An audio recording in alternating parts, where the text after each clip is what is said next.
Management rules 2026 ಅಂತ latest ಆಗಿ ಒಂದು ವೇಸ್ಟ್ ಮ್ಯಾನೇಜ್ಮೆಂಟ್ ರೂಲ್ಸ್ ಬಂದಿದೆ. ಈ ಒಂದು ವೇಸ್ಟ್ ಮ್ಯಾನೇಜ್ಮೆಂಟ್ ರೂಲ್ಸ್ ಅಲ್ಲಿ ನಮಗೆ ಮೇಜರ್ ಆಗಿ ಏನು ಡಿಫರೆನ್ಸ್ ಅಂದ್ರೆ, ಈ ಹಿಂದೆ ಇರತಕ್ಕಂತ ರೂಲ್ಸ್ಗೂ ಕೂಡ ಈಗಿನ ರೂಲ್ಸ್ ಅಲ್ಲಿ ನಮಗೆ 4 ವಿಧವಾದ ಕಸಗಳನ್ನ ವಿಂಗಡಣೆ ಮಾಡಬೇಕಾಗುತ್ತೆ. ಒಂದು ವೆಟ್, ಇನ್ನೊಂದು ಡ್ರೈ, ಇನ್ನೊಂದು ಸ್ಯಾನಿಟರಿ, ಇನ್ನೊಂದು ಸ್ಪೆಷಲ್ ಕೇರ್ ವೇಸ್ಟ್ ಅಂತ.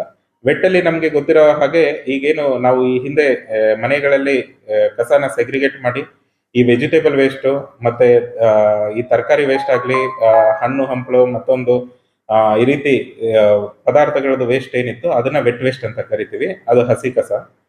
ಡ್ರೈ ವೇಸ್ಟ್ ಅಂದ್ರೆ ಒಣ ಕಸ ಅಂದ್ರೆ ಯಾವುದು ಅಂದ್ರೆ, ಈಗ ನಮ್ಗೆ ಪೇಪರ್ ಆಗಿರಬಹುದು, ಪ್ಲಾಸ್ಟಿಕ್ ಆಗಿರಬಹುದು, ಮತ್ತೆ ದಿನನಿತ್ಯ ಮನೆಗಳಲ್ಲಿ ಬಳಕೆ ಆಗ್ತಕ್ಕಂತ ಒಣ ಕಸಗಳು ಆಗಿರುತ್ತೆ.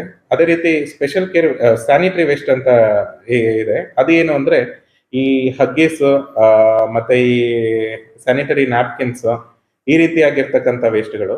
ಇದನ್ನ ಆ ಒಂದು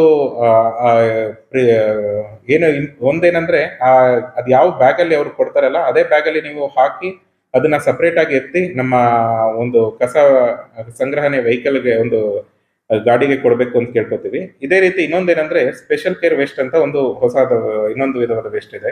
ಇದರಲ್ಲಿ ಎಲೆಕ್ಟ್ರಾನಿಕ್ ವೇಸ್ಟ್ ಆಗಿರಬಹುದು, ಈ CFL ಬಲ್ಬ್ ಆಗಿರಬಹುದು, ಈ ರೀತಿಯಾಗಿ ಮತ್ತೆ ಮನೆಗಳಲ್ಲಿ ಯೂಸ್ ಮಾಡಿರ್ತಕ್ಕಂಥ ಸಿರಿಂಜಸ್ ಮತ್ತೆ ಈ ರೀತಿ ಎಲ್ಲ ಒಂದು ವೇಸ್ಟ್ಗಳನ್ನ ಸ್ಪೆಷಲ್ ಕೇರ್ ವೇಸ್ಟ್ ಅಂತ ಕರಿತೀವಿ.